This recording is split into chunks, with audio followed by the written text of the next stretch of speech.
కీర్తనల గ్రంథము 52వ అధ్యాయము. శూరుడా, చేసిన కీడును బట్టి నీవెందుకు అతిశయపడుచున్నావు? దేవుని కృప నిత్యముండును. మోసము చేయువాడా, వాడిగల మంగళ కత్తివలె నీ నాలుక నాశనము చేయనుద్దేశించుచున్నది. మేలు కంటే కీడు చేయుటయు, నీతి పలుకుట కంటే అబద్ధము చెప్పుటయు నీకిష్టము. కపటమైన నాలుక గలవాడా, అధిక నాశనకరములైన మాటలే నీకిష్టము. కావున దేవుడు సదాకాలము నిన్ను అనగగొట్టును. నిన్ను పట్టుకొని ఆయన నీ గుడారములో నుండి నిన్ను పెళ్లగించును. సజీవుల దేశంలో నుండి నిన్ను నిర్మూలము చేయును.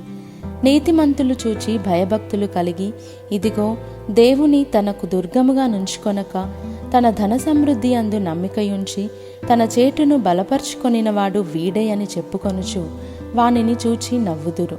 నేనైతే దేవుని మందిరంలో పచ్చని ఒలీవ చెట్టు వలె నున్నాను. నిత్యము దేవుని కృపయందు నమ్మికయుంచుచున్నాను. నీవు దాన్ని నెరవేర్చితివి గనుక నేను నిత్యము నిన్ను స్తుతించెదను. నీ నామము నీ భక్తుల దృష్టికి ఉత్తమమైనది. నేను దాన్ని స్మరించి కనిపెట్టుచున్నాను.